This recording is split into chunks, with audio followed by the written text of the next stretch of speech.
Welcome to the Channel Champions podcast, powered by Evolve IP, hosted by Zach Anderson. Today, we'll explore the always evolving landscape of the IT, telephony, and communications channel. If you are a trusted advisor, strategist, IT consultant, or sales engineer, this one's for you. Today's guest is... This is the Channel Champions podcast. This is episode 7. I have Mr. Eddie Acosta with me today. Eddie, thank you so much for coming on with me. Please let everybody know who you are, and we'll go from there. Well, I'm glad to be here, Zach. Thanks for the invitation. I'm Eddie Acosta. I'm the Vice President of Sales and Business Development for North America with AVANT Communications. Excellent. So you were just telling me you've been with AVANT you've been in the space for 9-10 years. Is that right? I've been on this TSD side, formerly known as Master Agent side, for the last 9 years. Yes. Okay. And so what were you doing previous to your time on the TSD side? Well, I operated on the direct sales side. I led teams from a sales management perspective. I've done wholesale services as well, sold transport and IP at a pretty big carrier. And then I kind of dabbled in between being channel management, channel director for a number of years before joining the TSD space. So I've had about 25 years worth of experience within the tech space. Mm. Everything from mobility to layer 1, layer 2, layer 3 to layer 7 to you name it. I've kind of dabbled in a little bit of it all. That's awesome. So what compelled you to go from the carrier side to the TSD side? This is really funny. There's a guy in this business named Brandon Smith. He's a fairly well-known guy. He brought me over to Intelisys, and we were going through this process where he was courting me for a little bit, and I knew him, but I didn't really know him well. We kind of ran in the same circles, but again, I never really hung out with him, didn't really get a chance to know him. And he hit me on LinkedIn. We were going through a little bit of a back and forth, and I'm like, man, I don't think I want to go that side. If I go to that side, I will never be able to go work for a vendor again, right? So it kind of worried me for a little bit. And he goes, you know what? You need to sugar get off the pot. All right. He basically called me out, and I'm like, no one tells me that. I'm in. All right. I'm in. Send me the offer. Let's get this thing done. Okay. So we get the thing done, and I'm like, what the hell am I doing? I don't have a widget. I don't know what I'm selling, right?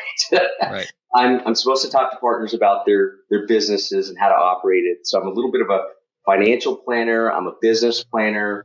I'm their friend. I'm their, it's this crazy thing where I have no control any longer over the products that I'm selling. But it actually worked out great. And that was probably the best decision of my life. What was it about it that made you interested in it? Because it seems, especially for me, I'm only 8 months in with Evolve IP and 8 months in this channel world, right? So it can be, when you're first starting out, kind of ambiguous. What is it that a TSD does? So, what was so exciting about, what he was saying that made you even interested in the first place? All right. Well, back in 2014, when I first got into this space, these programs were probably not as well built as they are now, right? Mm-hmm. I was like the 6th channel manager that was brought into the company. Me and another guy named Mark Fanuff, who was up in the Northeast, started the same day at a company called Intelisys. Mm-hmm. And Intelisys didn't really have a big presence down here, but no one did, right? Because there were TSDs didn't really operate. When I was on the channel side, I was doing all my own legwork. There weren't none of these boot camps and power ups and amplified events and, none of this stuff. It was really, really small back then. So we put on some regional trainings, and we started getting out there and bringing partners in and introducing them into vendors and really trying to get that vendor ecosystem better established with the partner community. Mm-hmm. And what we found was there were events taking place, and the events are still taking place today, right? There's layoffs, there's company downsizing, there's all kinds of things where people just decide, I'm tired of working for corporate America. I think I'm going to go start my own business. Right. And so they would call me. And I used to sign them all up and say like, yeah, this is great. Let's bring you on. Let's bring you on. Well, a couple of years into it, I didn't realize like how much it affected people's personal life when they made some of these decisions. So Sure. like I'd say like year 2, I started to see, some people had gone through, they're like, I'm going to do this. I haven't told my wife yet, or I haven't told my significant other, but I'm going to do this. I'm like, listen, dude, slow up. You slow down just a little bit. You need to go talk to them about this because this could be big. I think I can sell stuff quickly in like the first 12 months. I think I can hit this number, really run. Mm-hmm. Everyone gets shocked by the amount of vendors you have to work with. And so it's like paralysis by analysis. Right.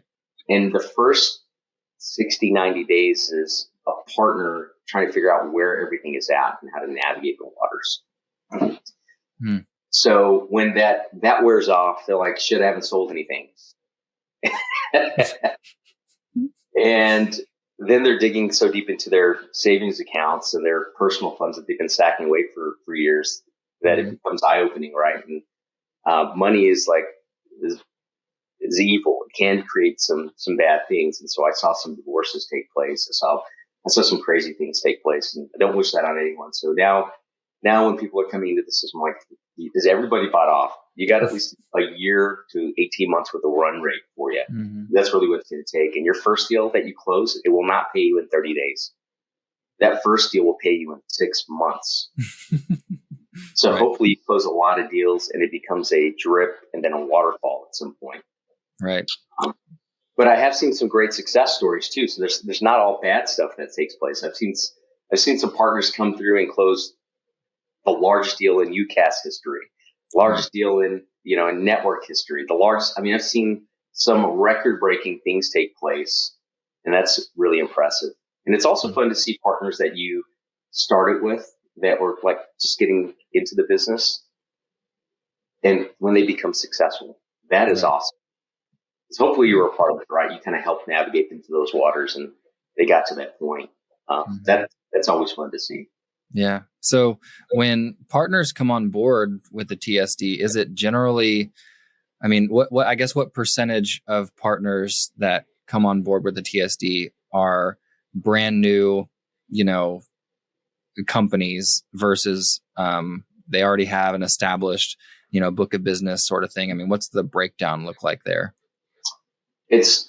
It's normally a lot newer partner to the business that's coming into TSD on a regular basis, unless there's been, some bad blood or history with the TSD they're currently working with.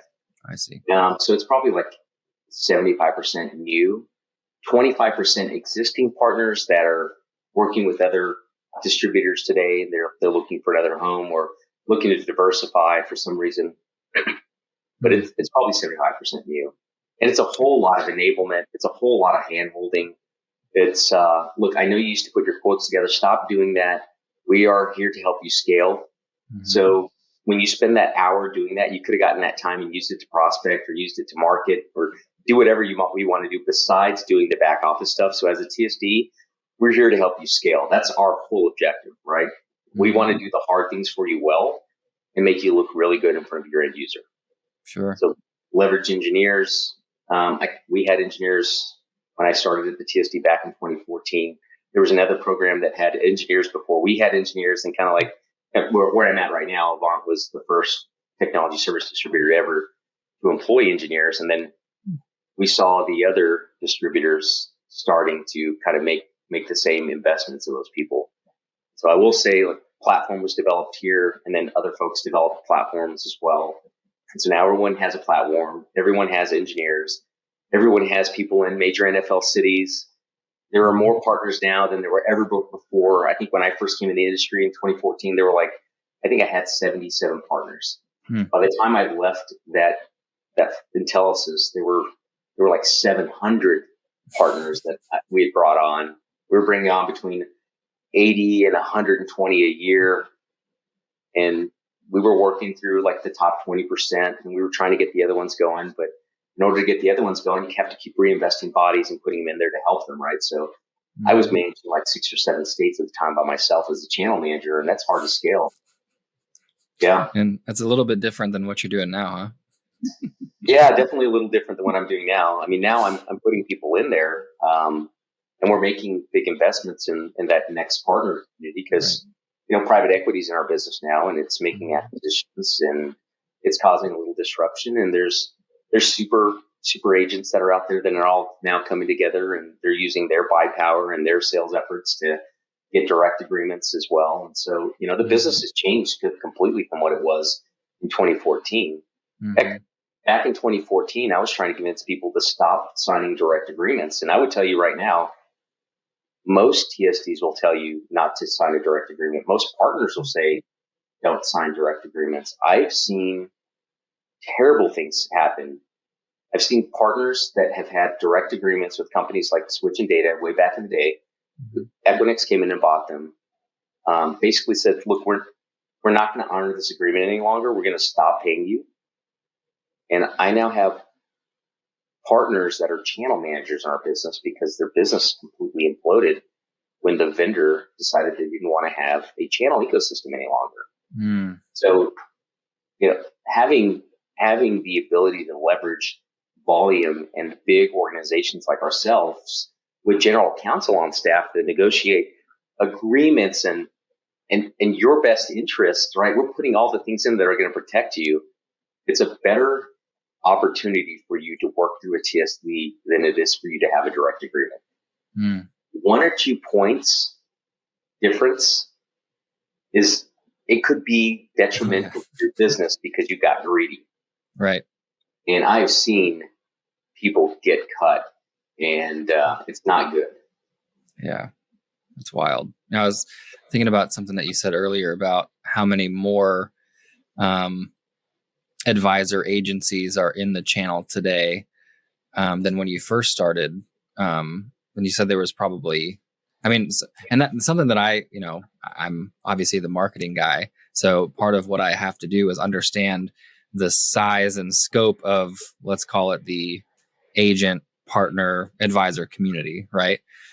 So when you first started on the TSD side, what do you think the total market was? Market meaning advisor community. Like what did that look like 9 years ago? It was probably like 300 to 500 TAs, like 300 to 500 trusted advisors, and then it imploded or exploded. It's well over 3,000. Wow. And now the trusted advisor looks very different, right? It's $60 billion in publicly traded VARs that are sitting out there now acting and operating as trusted advisors. It's MSPs that are operating as trusted advisors. It's traditional agencies that are operating as trusted advisors. It's AV companies now that are operating as trusted advisors. Everyone is operating as a trusted advisor. There is no profile that tells you one is better than the other. And frankly, I'll tell you what, I've kissed a lot of frogs. Like someone said they're going to sell $1 million, and I'm sitting here going, I believe you. And the person that was the least suspecting is the one that actually did it sometimes. And so it was, I don't know if it's how you qualify them all, but we all qualify people differently. And I'll tell you that I've got really great tenured channel managers that qualify people the wrong way. And I would be guilty of it as well. There are people that I thought were going to be killer that didn't do shit. It's interesting.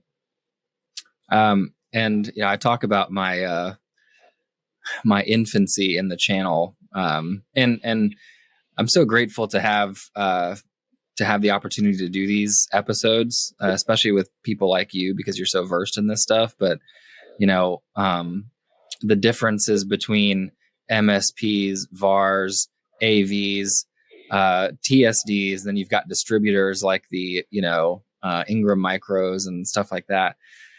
I still today, like I'm, one of the things I wanted to ask you was like, what is the comparison? What is the analogy that you could give me between a TSD to an advisor to a distributor to like would it be a VAR?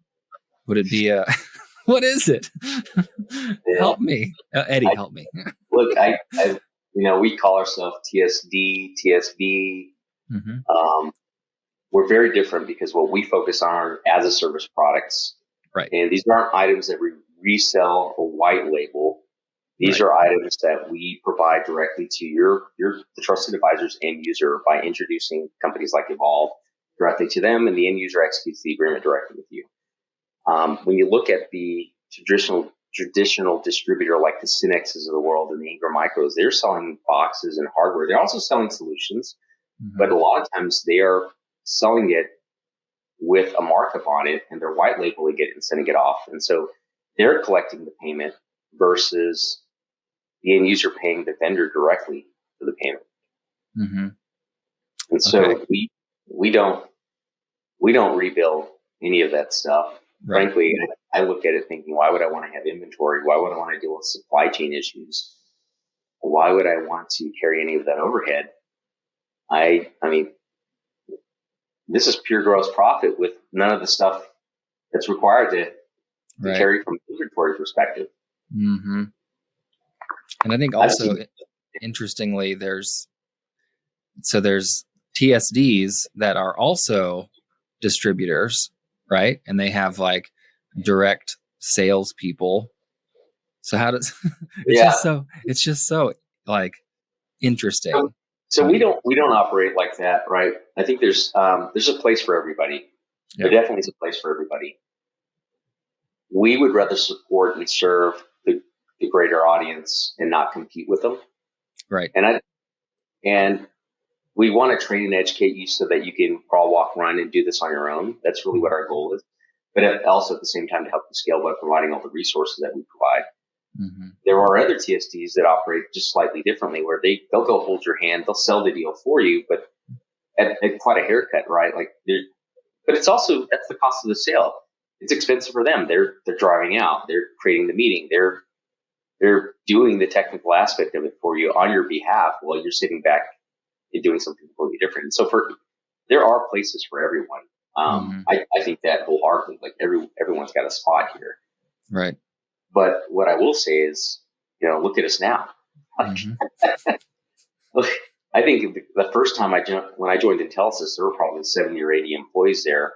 Wow. And by the time I left, there were over 2,000, 2,500 because of the ScanSource acquisition of them. And then when I got to AVANT, there were probably 80 people here. And I was feeling pretty nostalgic, right? Going like, I'm back to a place that was kind of similar to the way my culture was when I first started in the business, which I loved and got really ecstatic about. Mm-hmm. About 9 months in, private equity came in and enhanced what we offered. Mm-hmm. And we doubled in size. And then we made the acquisition of Planet One. Mm-hmm. We had a very similar culture and model behind us. And that whole integration has been awesome. And the people that came along with it, I couldn't ask for a better crew. They're like my tribe. Mm-hmm. They're all my tribe. Mm-hmm. We all get along really well together. And it's been awesome. But yeah, I mean, we're all like in that low 50 to 80 employee count. Now we're over 220 people, some of us in the thousands. And we're trying to build a better mousetrap for the trusted advisor, right? To go help them win deals. Mm. And we're all playing in the enterprise space now. We're all playing it. We're all winning big deals. We're all setting new levels of success. It's just awesome to see. It really is. And so AVANT is only how many years has AVANT officially been AVANT? We are going on 14 years. 14 years. Okay. So at the time, at the beginning of time, there was Intelisys. And then there were other people before that. Like this is the crazy part. I think everyone thinks like the Intelisys is the oldest here, but Planet One was around when Intelisys was around as well. Mm. And even before that, there were companies like, there were many masters or many TSDs all around the country that had they made a pivot here or made a slight adjustment there, they may have been the Intelisys, they may have been the Planet One, they may have been the Telarus, they may have been the Stanley, they may have been one of those people. Mm-hmm. I've got a partner in the Midwest that actually Telarus used to run their AT&T business through, and like they grew, they made investments. It's business decisions that you got to decide that you got to get out of the way, let other people operate and put their own vision into your business. When you're a business owner, hiring better people than yourself really makes a big move for you. I mean, I saw this firsthand. I was working for Intelisys, and it was Rick Deller, Rick and Dana were operating the business, and they had put Jay Bradley in charge. He originally was running sales and marketing, and back then there were a few other folks there. But when Rick decided that he was going to let Jay run the business, there was a whole different dynamic that took place. Jay said, "Hey, we really need to invest in the right people and grow this thing and start adding channel managers regionally." And that's when they started making these hires. And, I think that's when we started seeing like record breaking years because we were providing better support. And, I look at some of the other programs that didn't invest in putting leadership in, they didn't invest in channel managers, they didn't make those big investments around the country. And had they done that, yeah, it would have been really good. They could have been the person you're talking to right now, right? And I might have been working there. Yeah. Interesting. So excuse my naivety, if that's a word. Can advisors work with multiple TSDs? Does that happen, or do you? Yeah, it happens. It happens. We don't all have the same portfolios. Some of us have different, unique, or exclusive providers, and it's exclusive for just a short period of time, but that sometimes opens up the door for a partner to come through. Maybe they were trying to sell a provider in a portfolio that wasn't available in their current distributor model. And the provider they're working with goes, "Hey, you know what? We've got an agreement with this organization. You need to talk to them, especially if you want to sell this product." It just makes it easier for a partner to get compensated on what they're working on as well. They can push to get the vendor into the ecosystem, but they have no idea like what's currently in flight.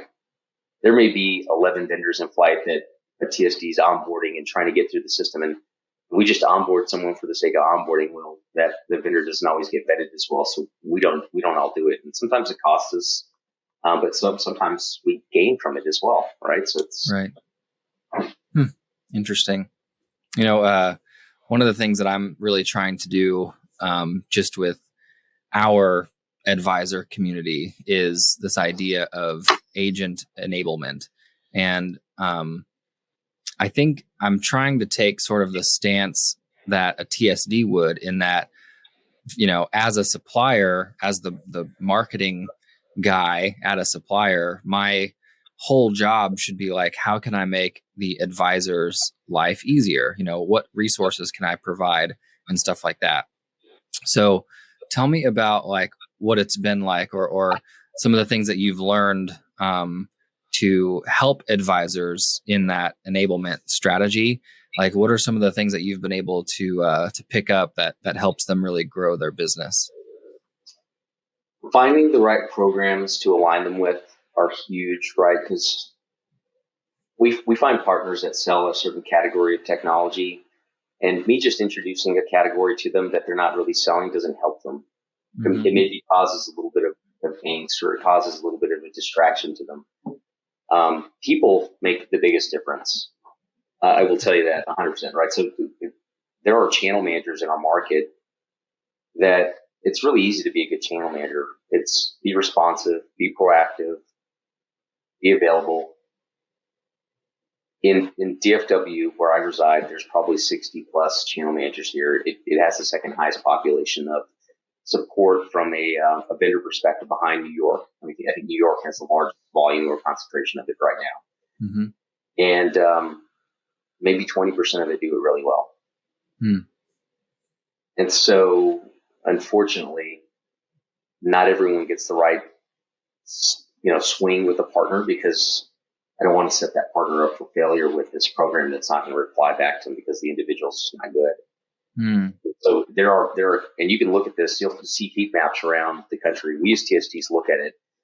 We may be selling the program really well on the East Coast or the West Coast, but not here in the Central. And a lot of times it's due to the people.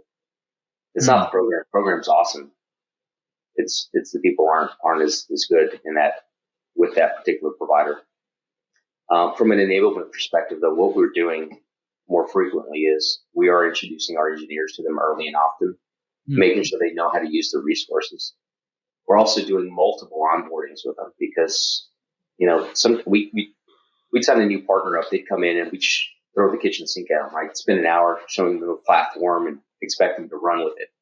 Right after that additional experience, that no one's going to absorb all of that in that first hour. So we normally look to re-onboard them again within the next 30 days, ask what they've been doing. We can look at all the analytics behind what they've actually been logging into and seeing and the number of things that they're actually doing with it. But we call them back and they're like, I just got lost and I stopped doing it. I'm like, no.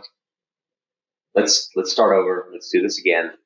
And let's set this now every 6 to 8 weeks just for a review and recap.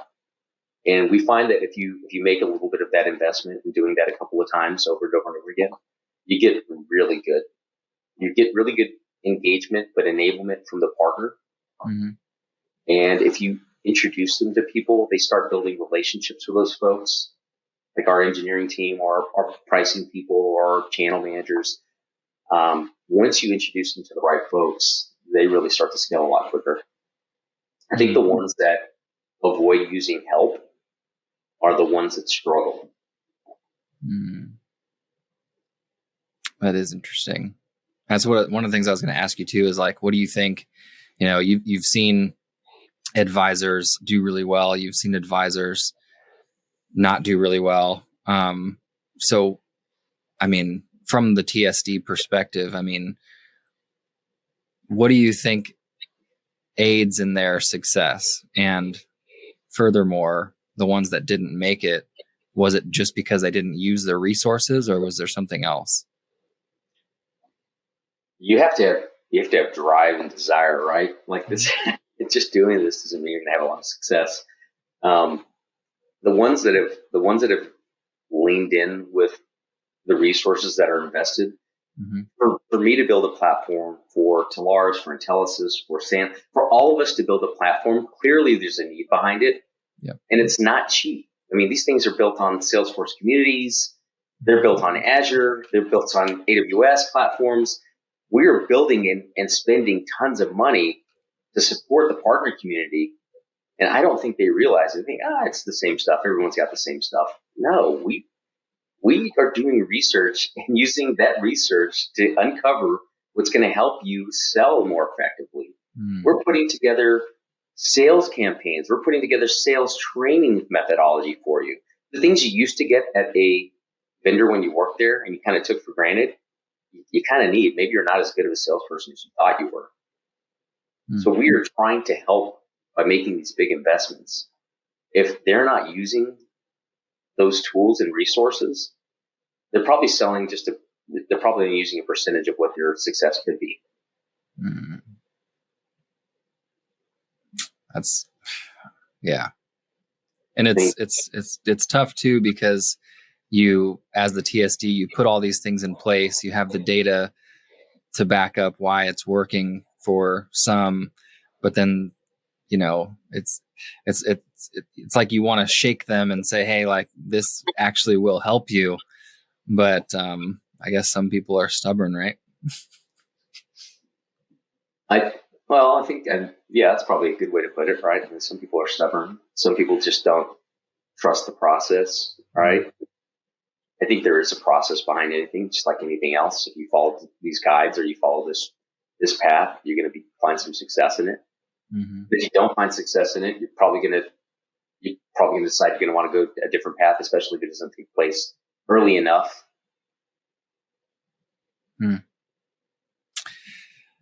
Well, yeah, but see, obviously it's working for you guys. That's, you just rolled out, the new portal, which is great. I don't think I'm able to see the improvements from supplier side, but I've heard great things, which is really exciting. And speaking of portals, one of the things that I've been working on and going through myself is this idea of vendor portal and managing our our partner portal versus should we just put more effort into our partner? Yes. And after the research that I've done, and basically everybody is just saying, just put it on the TSD portal. That's where I go. That's where everything lives. I don't have the bandwidth to remember 15 different logins for vendor portals. And and maybe that's, I don't know, you tell me, was it like that 5 years ago? Was there a time when vendor portals were more popular? Or no, there's never been a time where vendor portals were popular. Okay. It just makes it more complicated, right? Yeah. So you hit the nail on the head. I don't want to remember 15 different username and logins to get into a vendor. And if frankly, I don't even have to do it, to be quite honest with you. I can go back to the TSD and I can send them the information and they'll go log into the vendor portal on my behalf and they'll go do the deal registration. So why do I even need to remember it? And I really don't care about the branded paperwork because they already put it in the TSD's portal anyway. So I've got it all here. So it's, I think if I were in your shoes, I can understand why you'd want to create a portal. You want to drive some loyalty in. You want to also make sure that people are remembering you and they're logging in, they're using it more frequently so you can get an unfair share, right? Because all your competitors are creating a portal. Right. I don't really know that it helps anyone. The portal's only helpful if I can self-serve and create my own contract right there. It's good to know. Yeah. That's when it's helpful. Like, you're going to speed up my sales process. Yeah.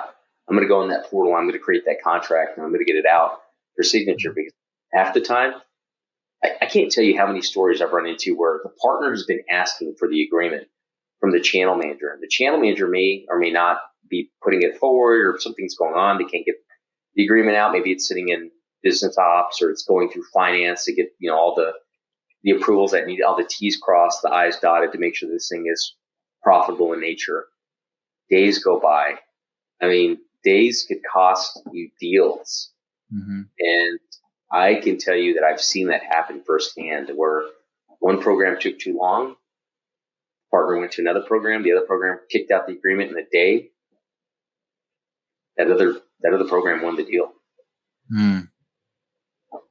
That's one thing I'm always curious about is like how much influence the TSD has on the advisor choosing which supplier to go with, especially considering, we talk about Microsoft Teams, for example. Like, there's a lot of suppliers that sell Microsoft Teams. So like, from your perspective, how much are you, call it, suggesting, one supplier over another for a specific solution that a lot of suppliers sell? We normally leave it up to you guys to do the presenting, right? Because no one sells a product better than you do. Sure. But if we know that you're all using direct routing or you're all CSPs, well, then it's kind of up to you to put your best foot forward. From a comp perspective, everyone's right in line, right? Everyone's right at that between 20 and 23. So we're talking 3 points. That's not going to be the difference between a partner going one way or another. It might be a spiff here and there, but most spiffs are about the same now too. They're kind of slowly declining, right? They're not 12x or 10x or 6x any longer. They're all kind of dropping down a little bit lower, which I think is good. It's going to right size at some point. Ultimately, I think it's the organization's ability to sell their product, their value add. And again, people make the difference. People buy from people. That's true. Are there any solutions that I guess are, well, let me ask you this. So are there any solutions out there that you find are the most exciting to be a part of?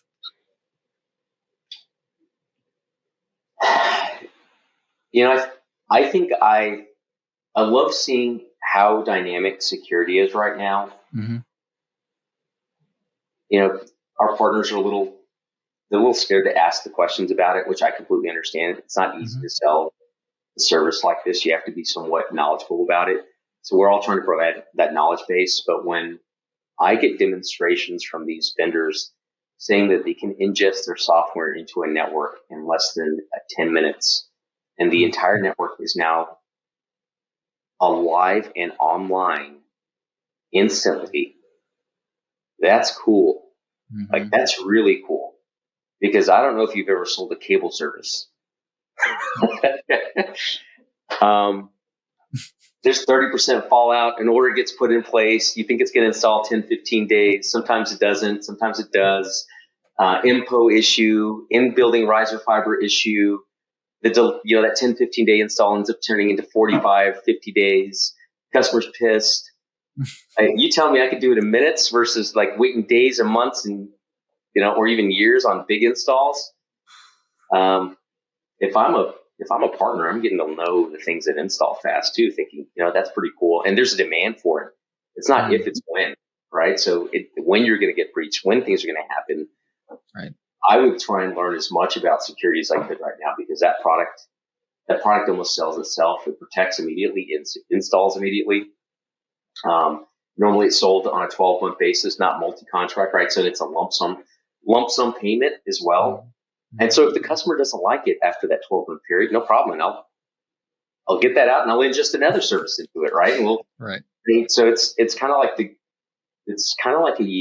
unique product that people offer.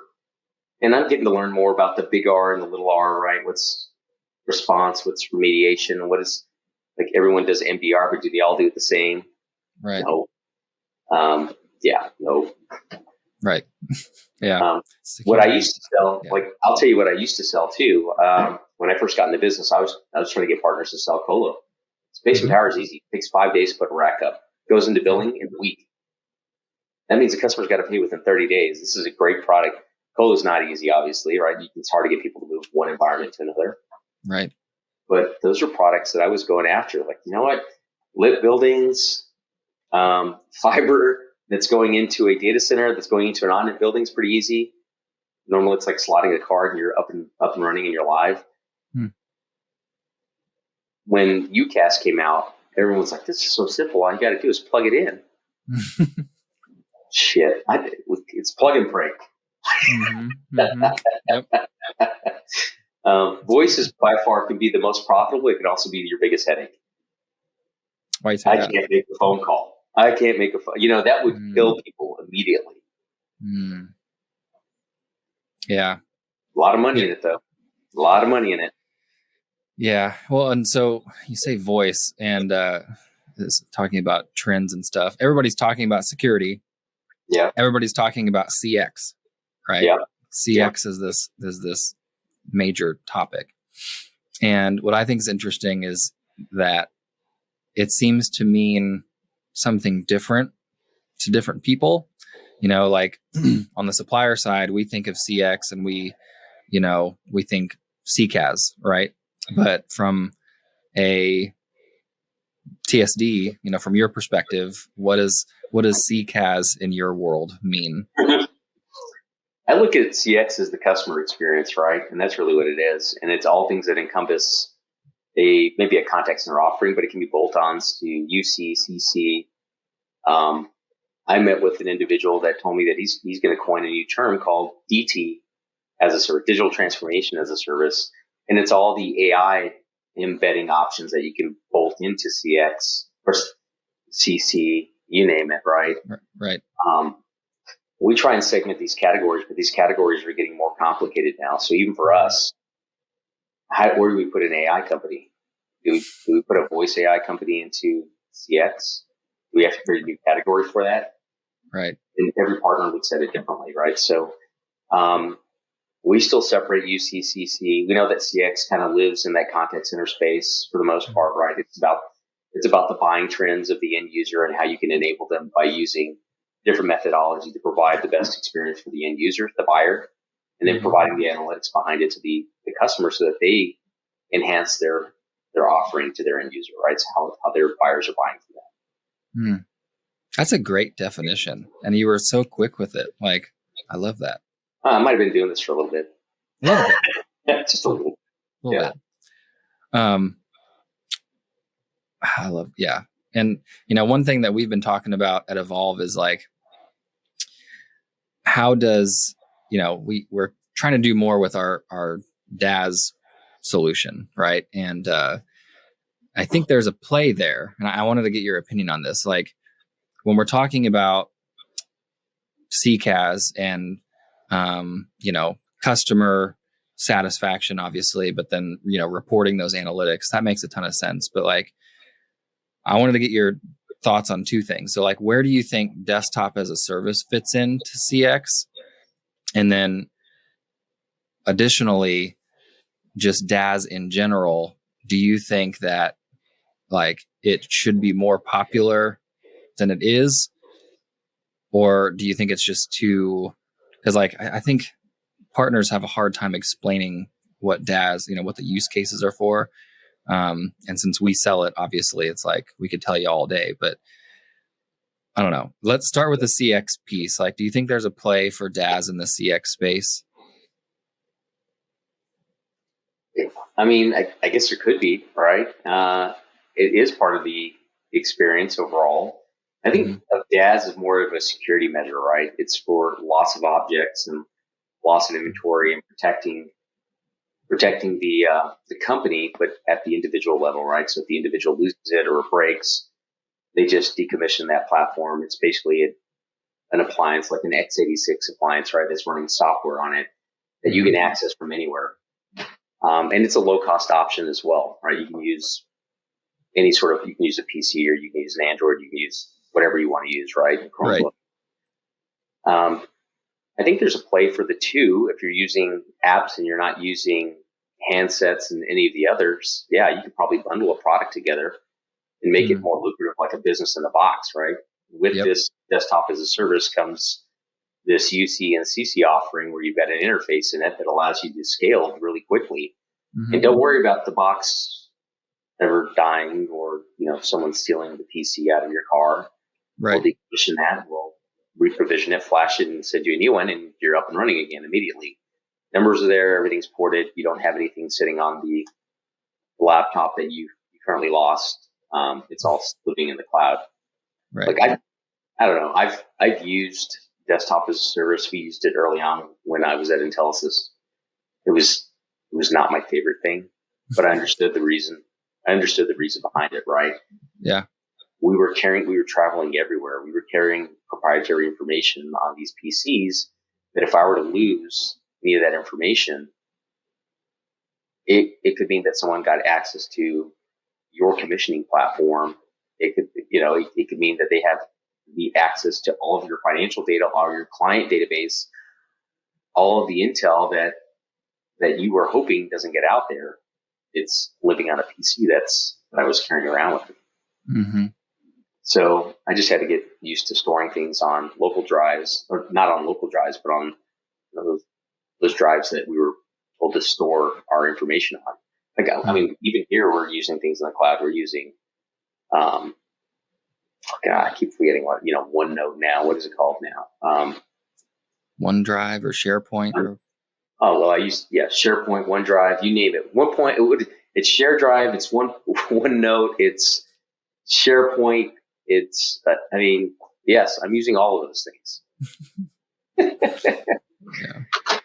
Do you think there's still some hesitance from organizations to like move their infrastructure to the cloud, or do you think that's being more like there's not as much hesitance today, or it's because if you're if you're like a CISO or a CTO, you're obviously concerned about the integrity of your business applications and data, right? But do you think that that's still a scary thought to them today, or is that?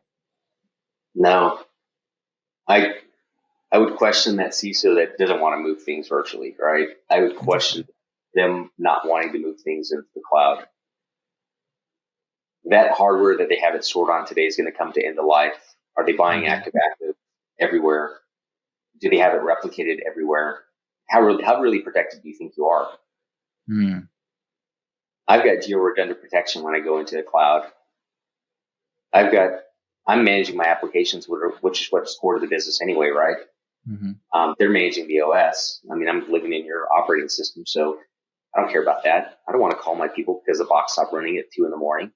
Tell them they need to get up and go to the data center. That thing dies. You flash it, drop in a new drive, and you're up and running again.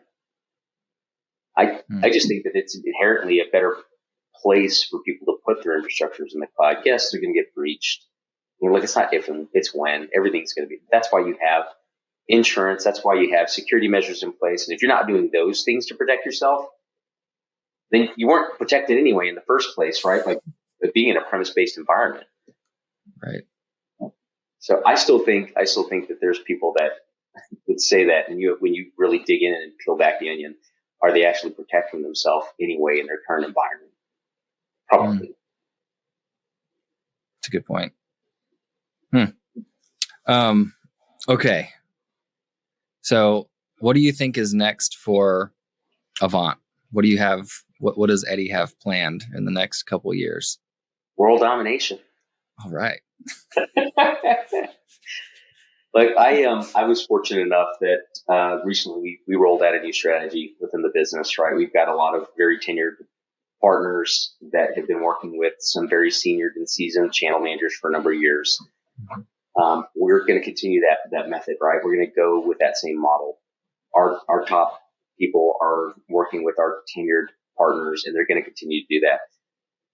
I think you're going to see this across the board. Everyone's going to look to get deeper and wider with their partner ecosystem and really start enabling them by providing them dedicated resources that can actually spend time with that next tier partner, that newer partner that needs more hand-holding, doesn't understand rules of engagement, doesn't understand how to work with us versus others, doesn't understand that you can get all these things given to you, that you shouldn't be spending your time putting together your quotes. You shouldn't be spending your time doing your deal registrations. You should be spending your time with your end users and customers and trying to solve their business challenges. We are going to deliver that to our partners, and we're doing it right now. And we're doing it nationally, almost in the same fashion that our channel directors that have been with us for a long time are doing it. I now have people in the East Coast, I have people in the Central, I have people in the West, and we are already seeing really good traction. We've only rolled this out in 60 days. Partners that signed with us wanted to do business with us. We just didn't have enough resources dedicated to them. So when you stop knocking on the door and you stop offering the assistance, they stop calling you back. I've got to be proactive. I've got to be responsive. I've got to be available. I'm now giving that newer partner all those things. I'm probably going to have to add a lot more resources, and I hope I break the wheel. So what's your advice to, I want your advice on a couple of things. So like, what's your advice to suppliers? I guess selfishly for me, like what's your high level advice to somebody like an Evolve IP? If you want to be a good program, spend time with the newer partners as well. I think some of the older partners that may have gotten you to that point that, you're hitting your numbers consistently, they're not going to always continue selling with. Everyone's strategy changes. All of these business partners, their strategy changes throughout the years. They find emotion with the new technology and they adopt it really quickly and they love it. Well, you're going to be looking back going, who stole my cheese? I mean, really, and so you need to invest in all of these partners. You need to get to know them. You need to work closely with your channel managers at these TSDs as well. Maybe doing a little account mapping, but not just account mapping. Like who's actually selling this stuff? Who's probably a good person for me to work with? You don't need to boil the ocean. You just need to find your next 10 or 15 partners that are going to do well by you, and that trust what you're offering is going to help them grow their business. Love that. And lastly, what advice do you have to younger Eddie when he first got into the TSD world?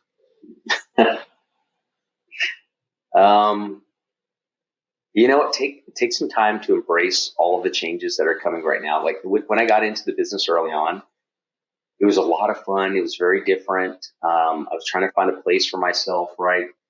Everyone's trying to make their mark, put their fingerprint on the business. I think that I should have done things slightly differently, maybe not completely differently. I was a pretty responsive guy. I was pretty available. I needed a better work-life balance. It was more work than life. Mm. And so I'm sitting here later in my years with a kid in college and another one going into high school thinking, man, I hope I didn't miss all those moments because I'll get them back. Mm. That is good advice. I think that's good advice for everybody. Excellent. Well, Eddie, I had a lot of fun, man. We got to do this again. I know we could probably go on for another hour, but I know you got a busy day, and I'm sure you've got some Memorial Day plans. So we'll end it there. But how can people reach out to you? How can they find you? See what you got going on. Well, look me up on LinkedIn. My name is Eddie Acosta. You can shoot me an email at eacosta@goavant.net. I would give you my number, but you'll probably find it. It's all over. It's out there. It's easy. If you want to reach me, you can just shoot me a note. And look forward to meeting everybody out there. But we're excited to be. I'm excited to be part of this podcast. Zach, thank you for the invitation. It was a lot of fun. I look forward to doing this again in the future. Yeah, I hope we can. It's been fun, man. I appreciate it. All right, everybody. Thanks so much. Thanks. That's a wrap on this episode of the Channel Champions podcast. You can find this and all our episodes on Apple, Spotify, YouTube, or your favorite streaming platforms. If you have any suggestions for future episodes, guests, or topics, please reach out to us. We appreciate you coming along with us on this journey and hope you'll be back for the next episode. Until then, stay tuned, stay connected, and stay inspired.